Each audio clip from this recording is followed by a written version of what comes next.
गुरुजी, अप्सराएं क्या पत्नी के रूप में रहती हैं? और अगर रहती हैं तो सूक्ष्म रूप में रहती हैं या प्रत्यक्ष रूप में रहती हैं? ये तो साधक के ऊपर डिपेंड करता है कि साधक में कितना बल है तपस्या करने का। कि सबसे पहले साधक को चाहिए अप्सराओं को माता स्वरूप में विचार करके, उनको प्रणाम करके, उनको संतुष्ट करके, उनको भोजन प्रदान करके, तंत्र में उसकी भी एक व्यवस्था है, वो सब करके सिद्धि साधना के प्रति बढ़े, अन्यथा साधना करना असंभव है। तपस्या करने वाले लोग बहुत ही कम हैं और मैं दावा कर सकता हूं कि पूर्ण ब्रह्मचर्य का, इंद्रियों का संयम करके जो भी साधक ठीक से साधना करेगा, ये यथार्थ सत्य है, अप्सरा साक्षात आएगी। गुरुजी, अप्सराओं को सिद्ध करने के लिए कितने दिनों की साधना करनी पड़ती है और उसका अनुभव कब तक होना स्टार्ट हो जाता है? देखिए, किसी भी साधना का शास्त्रोक्त वर्णन है 1.25 महीने। इस कलयुग में 1.25 महीने में वो साधना संपन्न हो जाती है। परंतु जिस व्यक्ति की इंद्रियां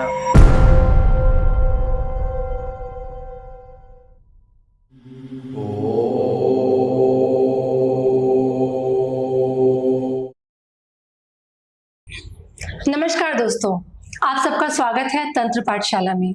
और आज का विषय है अप्सरा। और हमारे बीच इस विषय पे चर्चा करने के लिए मौजूद हैं आचार्य अतुल्यनाथ जी। नमस्कार। नमस्कार। आपका स्वागत है हमारे पॉडकास्ट चैनल। जी, हर हर महादेव। गुरु जी, एक तांत्रिक के लिए तंत्र में अप्सराओं का क्या महत्व है? महादेव महादेव। आज का विषय बहुत जबरदस्त है, इंटरेस्टिंग है।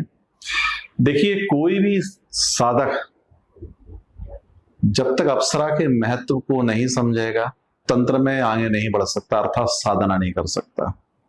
आप चाहे छोटी सिद्धि कर रहे हो चाहे बड़ी सिद्धि कर रहे हो, अप्सरा बाधा डालेगी। जब जब साधना करोगे, अप्सरा ये है जो आपके मन में वासना पैदा करेगी, इंद्रियों में लोलुपता पैदा होगी और आप चाहकर भी अपने आप को रोक नहीं पाएंगे, सिद्धि भ्रष्ट हो जाएगी। तो पहला स्टेप जो है साधना में, सबसे पहला अप्सराओं के लिए ये, जब तक अप्सराएं संतुष्ट नहीं होती, रुकती नहीं है, तब तक साधना में कोई भी साधक आगे बढ़ ही नहीं सकता। यही सत्य है। आप साधना कर रहे हैं और इंद्रियों के गुबार ने अचानक डिमांड कर दी वासना की। अब आपके छुपे हुए इंद्रियों में, यानी मन के अंदर भाव विभोर होकर वो स्वप्न में आके आपके साथ सहवास करके चली जाएगी, आपको भ्रष्ट करके चली जाएगी और आपकी सिद्धि व्यर्थ हो जाएगी। यही यथार्थ है। आपने वो कहानी सुनी होगी, मेनका और विश्वामित्र।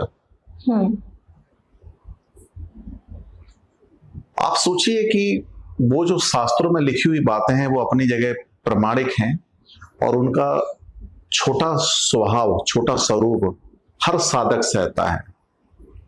जी। महाभारत काल में 26 अप्सराओं का जिक्र मिलता है, इंद्र की 10 अप्सराएं, ऐसे करके सब जोड़ जाड़ के 64 अप्सराएं ही हो जाती हैं। जब इंद्र ने ये देखा कि धरती पे तपस्वी हैं और ये तप करके बार बार आ जाते हैं और मुझे अपनी गद्दी को छोड़ना पड़ता है, मेरी गद्दी पर आके विराजमान हो जाते हैं, तब उन्होंने एक षड्यंत्र रचा तपस्वियों के विरुद्ध में।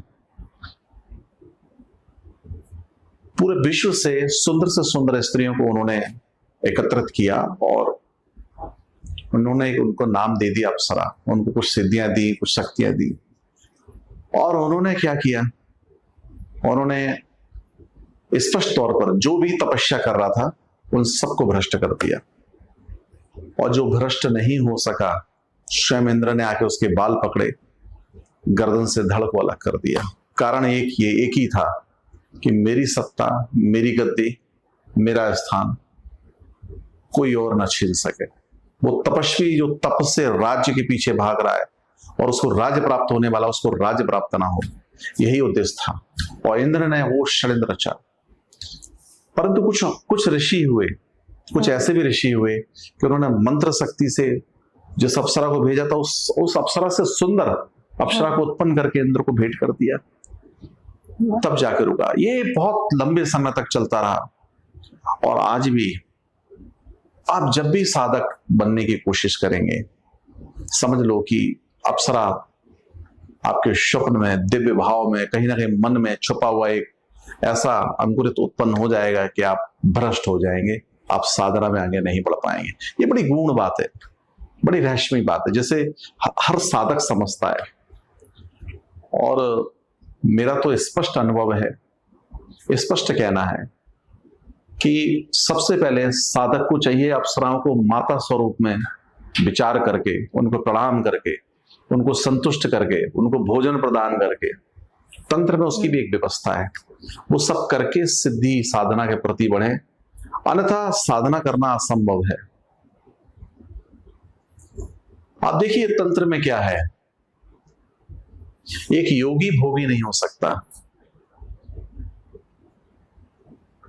और भोगी योगी नहीं हो सकता, परंतु जो तंत्र को जानता है, जो अप्सरा के महत्व को समझता है, वो भोगी भी होकर योगी हो सकता है और योगी रहकर भी भोगी हो सकता है। अर्थात वही तंत्र के रहस्य को जानता है, वही तांत्रिक है, वही आविष्कारक है। हर हर महादेव। गुरुजी, अप्सराएं क्या पत्नी के रूप में रहती हैं? और अगर रहती हैं तो सूक्ष्म रूप में रहती हैं या प्रत्यक्ष रूप में रहती हैं? ये तो साधक के ऊपर डिपेंड करता है कि साधक में कितना बल है तपस्या करने का। देखिए, जब विश्वामित्र तपस्या में बैठे थे तो स्पष्ट रूप से ये सत्य है कि साक्षात मेनका का वहां आना हुआ। और विश्वामित्र के विषय में तो कहा जाता था कि वो इतने क्रोधी हैं कि अपने क्रोध से भस्म ना करते। तब उस अप्सरा ने उनको लुभाने के लिए कई सारे प्रयत्न किए। मेनका को लुभाने के लिए उनके वो स्वयं गंगा में स्नान करने जाते थे, वहां से गंगा तक पुष्पों की व्यवस्था कर दी। एक दिन विचार गया कि बार बार मैं आता जाता हूं, रोज प्रतिदिन कौन है। जब आंख खोल के देखा तो एक स्त्री है, सुंदर, मन मोहित हो गया। आज तपस्या करने वाले लोग बहुत ही कम हैं और मैं दावा कर सकता हूं कि पूर्ण ब्रह्मचर्य का, इंद्रियों का संयम करके जो भी साधक ठीक से साधना करेगा, ये यथार्थ सत्य है, अप्सरा साक्षात आएगी। और जो क्षणिक साधना करेगा, महीने, 1.5 महीने, 1.25 महीने, 2 महीने की या 3 महीने की या साल भर की करेगा, अप्सरा तब भी आएगी। बस यही होगा कि उसको लगेगा ये स्वप्न है या अनुभूति है, और वो सब कुछ होगा जो एक स्त्री और पुरुष में होता है, अर्थात वो संबंध स्थापित होगा। ये वही प्रक्रिया है जो विश्वामित्र के साथ हुई। विश्वामित्र मेनका से एक पुत्री पैदा हुई और उससे एक पुत्र पैदा हुआ। उस पुत्र के नाम पर ये भारत देश है। तो ये तो हिस्ट्री है, इतिहास है भारत का। मेरा तो स्पष्ट कहना यही है कि आप साधना कर रहे हैं तो पहले अप्सरा चैप्टर को समझिए, अप्सरा विषय को समझिए। अच्छा, अप्सरा साधना भी एक विषय है। अब यह है कि जो लोग डायरेक्ट साधना करते हैं, अप्सरा वहां तंग करेगी।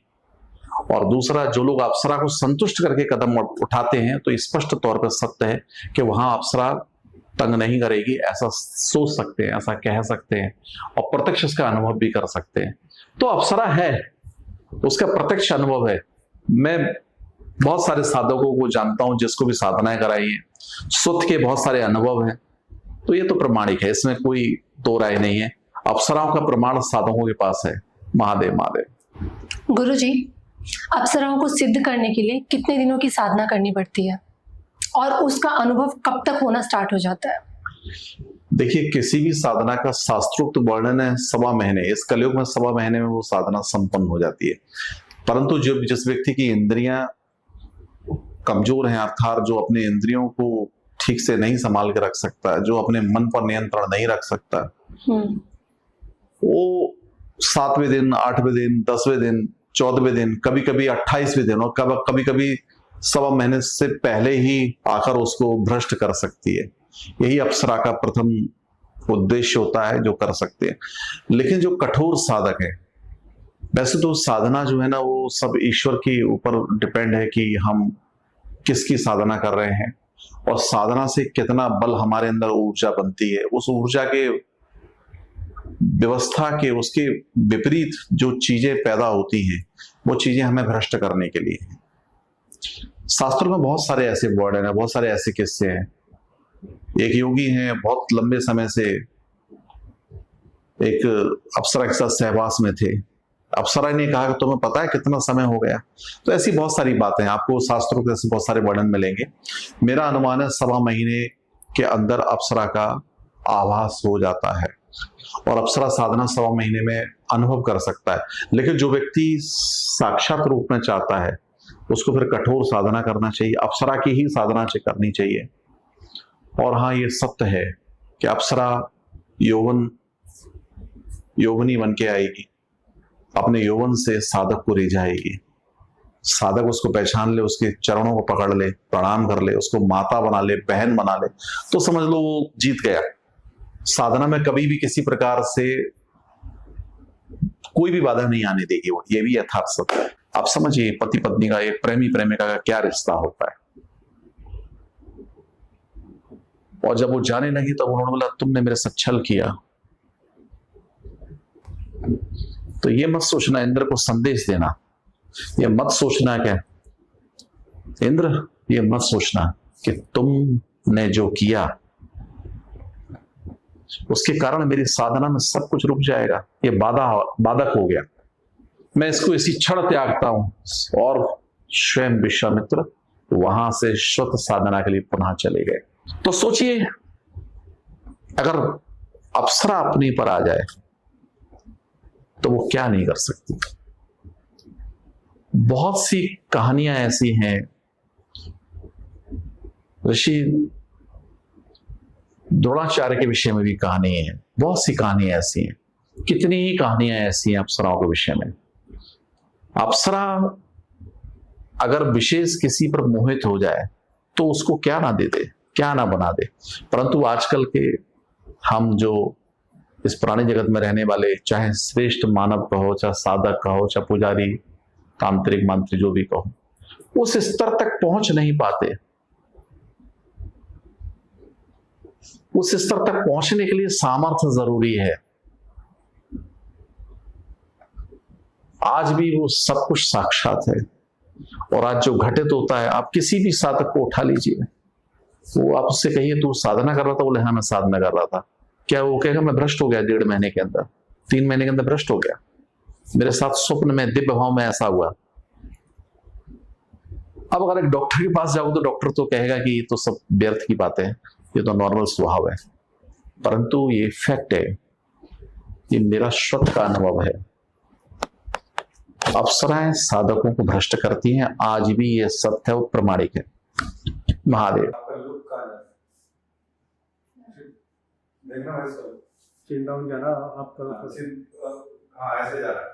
कर सके। देखिए सबसे ज्यादा प्रसिद्ध उर्वशी है। वैसे तो 10 प्रमुख अप्सराएं हैं, इंद्र की सभा में हजारों अप्सराएं हैं, परंतु सत्य यह है कि 10 अप्सरा ही प्रमुख हैं और हर अप्सरा अपने आप में विभूति है, मतलब विशेष है। उर्वशी साधना के तो पूरे सिद्धांत बने हुए, मंत्र बने हुए, पूरे विधान बने हुए। और उत्तर प्रदेश में एक जगह है, वहां उर्वशी का मंदिर भी है, मतलब अप्सरा के उर्वशी अप्सरा के नाम से मंदिर है वहां पे। तो हमारे यहाँ साधक हुए जिन्होंने अप्सराओं की साधना की, सिद्धि की। हर अप्सरा अपने आप में विभूति है और उनका एक ही कर्म है, एक ही कार्य है, तप से राज्य प्रदान करना। जो भी तपस्वी होगा उसको वैभव, भोग, विलास, आनंद, प्रमोद प्रदान करना, यही इंद्र के द्वारा बनाई हुई व्यवस्था है। और इसको किसी भी ढंग से कर लो, कोई भी साधक पकड़ लो, वो स्पष्ट करेगा कि हाँ मेरे साथ हुआ, ये घटित हुआ। तो अप्सराएं 10 में से कोई भी अप्सरा आपको भ्रष्ट कर सकती है, इसमें कोई विशेष बात नहीं। और सारी अप्सराओं का एक जैसा ही स्वरूप है, मन को मोह लेने वाला, भोग विलास करना, आपको भ्रष्ट करना, आपको राज्य प्रदान करना। महादेव गुरु जी, आपने कौन सी अप्सरा को सिद्ध किया हुआ है और आप उन्हें कहाँ रखते हैं, उनसे क्या क्या काम कराते हैं? देखिए मैंने किसी भी अप्सरा को सिद्ध नहीं किया हुआ।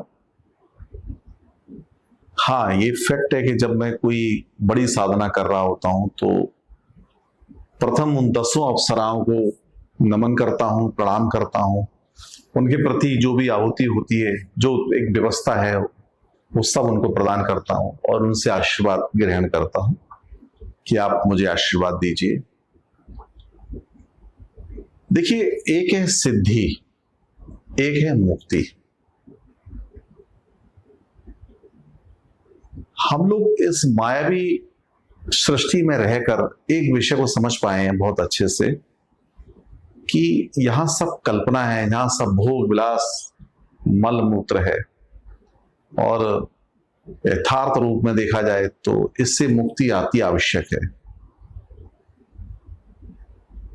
और मेरे साथ तो बहुत सी ऐसी घटनाएं हैं जिनका व्यवहारिक तौर पर चर्चाएं करना भी संभव नहीं है, परंतु हाँ इतना जरूर कहूंगा कि मैंने मुक्ति जैसे विषयों पर विचार किया। हालांकि इतना संभव नहीं है क्योंकि वो भी एक गंभीर विषय है। यहां यथार्थ रूप में देखा जाए तो जो भी साधक साधना कर रहा है वो सिर्फ एक ही विषय चाहता है, क्या? मेरे को फल प्राप्त हो जाए, फला उद्देश्य मेरा प्राप्त हो जाए, फला स्त्री मेरे पास आ जाए, फला वस्तु मेरे पास आ जाए। परंतु मैंने जब ग्रह का त्याग किया था, छोटी अवस्था थी, मन में इस प्रकार का विचार नहीं था कि कुछ सिद्धि से कुछ प्राप्त करना है, बस धीरे धीरे धीरे धीरे। और तंत्र में इतना आगे बढ़ गया मैं कि मुझे बाद में इन सब चीजों का एहसास हुआ, और फिर सामना साक्षात इष्ट का भ्रम या जो भी अवस्था रही, उन सबको समझते हुए एक व्यवस्था समझ में आई कि अगर आपको साधना करना है, क्योंकि मेरे यहाँ नए साधक आते हैं उनको मैं काफी नियम सिद्धांत समझाता हूं। जब भी साधक बगैर अप्सरा को प्रसन्न किए या प्रणाम किए साधना करेगा, यथार्थ मान लीजिए वो भ्रष्ट होगा। सिद्धि में ये होता ही है, और यही मेरा अनुभव है स्वयं का। और आज साधक बहुत सारे यहाँ आते हैं साधना करने, और बहुत से लोग जो हैं जो सिद्ध हो चुके हैं। बस उस सिद्धांत को अपनाना पड़ेगा। महादेव। गुरुजी, इसका मतलब तो ये हुआ कि अप्सरा को सिर्फ प्रेमिका या पत्नी के रूप से नहीं बल्कि माता के रूप में भी ग्रहण किया जा सकता है। क्या ये सच है? देखिए, आपको मैं एक छोटा सा वृत्तांत सुनाता हूं महाभारत काल का। भगवान कृष्ण के कहने पर स्वयं अर्जुन इंद्रलोक जाते हैं और मेनका से सामना होता है।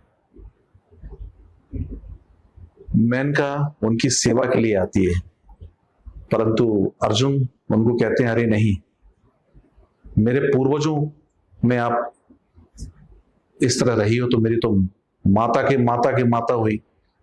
तो इससे वो रुष्ट हो जाती है और उनको नपुंसकता का श्राप दे देती है। ये महाभारत में घटित हुआ। अगर आप साधक हैं और आपने अपनी इंद्रियों पर कंट्रोल नहीं किया तो उसका यौवन देखकर आप स्वयं को रोक ही नहीं पाओगे। मां जैसा शब्द तो बहुत बात की चर्चा है। स्पष्ट यक्षिणी और अप्सराओं की साधनाओं में यह व्यवहार किया जाता है कि आप अपने मन को तैयार करें। क्या करें? मन को तैयार, अपने विचारों पे संयम रखें, अपने इंद्रियों पर संयम रखें। और वो संभव नहीं हो पाता, बड़ा मुश्किल है। इस वृतांत को मैं एक अलग तरीके से समझाने की कोशिश करता हूं। इंद्र अब कहीं नहीं है, या कहीं है तो वहां तक कौन यात्रा करेगा और कहां जाएगा, कैसे उसकी प्राप्ति होगी? वो लक्ष्य जो है वो शास्त्रों में ही है और उसको भेदना बड़ा असंभव है। तो आपके शरीर में इंद्रियां हैं। क्या है? शरीर में इंद्रियां हैं, अर्थात वही इंद्र है। मन के अंदर, मन के अंदर, मन का मतलब मन का, मन के अंदर वासना है मन का, और मन का ही मैन का है। तो आप जब आप साधना करेंगे तो आपकी इंद्रियां विषय भोग विलास के लिए आतुर होंगी और मन के अंदर काम पैदा होगा और मैन का प्रत्यक्ष प्रकट होगी, और आपके शरीर के साथ वो सब कुछ होगा जो आप सोच नहीं सकते। तो आप समझ लीजिए कि ये शरीर की प्रतिक्रिया है जो स्वाभाविक तौर पर घटित होती है। इस प्रक्रिया से पहले मुक्त होना होगा। आप यथार्थ रूप में किसी अप्सरा को, यक्षिणी को, किसी शक्ति को, किसी देवी को सामने देखना चाहते हैं। आप सोचिए 5000 वर्षों से कोई साधक नहीं हुआ ऐसा जिसने महादेव को साक्षात कर लिया हो या ब्रह्मदेव को समक्ष देख लिया हो। 7000 वर्ष हो गए महाभारत युग को समाप्त हुए, 7000 वर्षों में एक साधक नहीं हुआ ऐसा जिसने ब्रह्मदेव को साक्षात प्रसन्न किया हो या नारायण को साक्षात खड़ा कर लिया हो या सही तौर पर ब्रह्मदेव या महादेव को साक्षात कर लिया हो। कहानी किससे बहुत है, उसके पीछे यही कारण है क्योंकि हमारी जो लोलुपता है, हमारी जो इच्छा है, हमारी जो विषय और वस्तु और भोग विलास है, वो इतना ज्यादा हमारे अंदर है कि हम वो उस स्टेज तक पहुंच ही नहीं पाते। परंतु जो भी साधना करता है, जो भी माला लेके बैठा है, जो भी त्याग करता है, चाहे वो शुद्ध तामसिक हो, सात्विक हो या अघोर हो, वो सब बताएंगे इसके विषय में कि हाँ ऐसा है, ऐसा है। तो यही अप्सरा का एक भेद है, गुण जो समक्ष है, और इसको समझना चाहिए। ये साधकों के लिए बहुत ज्यादा समझने वाली विषय है। हर हर महादेव। गुरुजी, अभी अभी आपने कहा कि 7000 वर्षों में किसी ने भी भगवान का साक्षात्कार नहीं किया, तो इसका मतलब तो ये हुआ ना कि जितने भी साधु संत और तांत्रिक हैं वो सब ढोंग और पाखंड करते हैं। नहीं नहीं नहीं, आपने प्रश्न का उत्तर का अर्थ कुछ और निकाल लिया। देखिए 3 मार्ग है, एक भक्ति मार्ग है, एक मुक्ति मार्ग है, एक सिद्धि मार्ग है। जो शास्त्रों में वर्णन है, ब्रह्मदेव आए और उन्होंने कहा मांगो क्या चाहिए, एक दैत्य बोला मुझे अमृत प्रदान कर दो, ब्रह्मस्त्र प्रदान कर दो, पशुपतस्त्र प्रदान कर दो, महादेव से मांग लिया। ये सब कुछ नहीं हुआ। आज जो तंत्र मार्ग है या भक्ति मार्ग है वो यथावत स्थापित है। हम ऐसा नहीं सोच सकते कि वो ढोंग पाखंड है, परंतु हाँ फर्क है। उस काल में जो घटित बातें हैं, जो शास्त्रोक्त मतलब एक किंवदंती या कहानी या कथा या प्रमाण के योग्य विषय बन गया, वो आज नहीं है। उस युग से इस युग में परिवर्तन है, वो विषय मैंने कहा। तात्पर्य यह है कि साधक हैं परंतु उस स्तर तक तपस्या संभव नहीं है, या मनुष्य बौना हो गया, मनुष्य कामी हो गया, मनुष्य के अंदर इतनी क्षमता नहीं रही, इसलिए वो सब कुछ हो रहा है। परंतु जो यथार्थ विषय है वो जो मैंने अभी कहा कि ब्रह्मदेव ने प्रत्यक्ष आके कहा, बोला क्या चाहिए। अब सोचिए कैसी कैसी घटनाएं घटी हैं। रावण ने क्या मांगा, रावण ने जो मांगा महादेव ने प्रकट होकर दिया। तारकासुर, महिषासुर, ये सब चलो ये तो असुर हैं, स्वयं अर्जुन तपस्या कर रहे हैं और भगवान स्वयं महादेव आके उनको पशुपति अस्त्र प्रदान करते हैं एक परीक्षा के उपरांत। तो ये जो विषय है वो उस काल में ही घटा, अब नहीं घटता, क्योंकि हम लोगों में इतना सामर्थ्य नहीं बचा, हम लोग इतने कामी हो गए, हमारी प्रकृति ऐसी हो गई। ये विषय है समझने वाला। जी महादेव। तो गुरुजी, उस काल में ऐसा क्या घटित हुआ जिसकी वजह से आज ऐसा कुछ नहीं होता?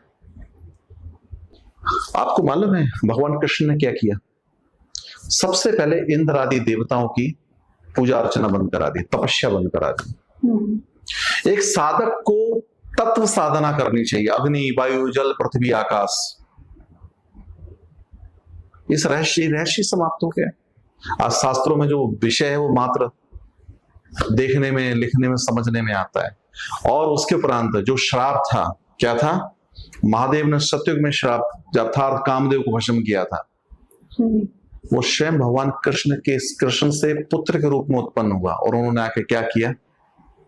सबसे पहले जो तपस्वी थे, जो तपस्विनी थी, उन सबको रास लीला में रस लिया। और देखिए उसके बाद क्या होता है। उनके पुत्र ने पैदा होके अर्थात कामदेव के रूप में आके काम की फिर व्यवस्था स्थापित हो गई। अर्थात जो उस सतयुग से महाभारत युग तक जो तपस्वी थे, जिन्होंने कठोर ब्रह्मचर्य का पालन किया, बड़े बड़े तपस्या धारणी और बड़े बड़े शस्त्रधारी हुए, कुछ तो विशेष था उन लोगों में। और वो जब घटना घट गई तो उसके बाद फिर हम ऐसे ही हो गए। आज हम लोलुप अवस्था में क्या नहीं कर रहे। आज हम जानते हैं कि इंद्रियां मलमूत्र त्याज्य का विषय है, परंतु उनके लिए आतुर हैं, पागल हैं।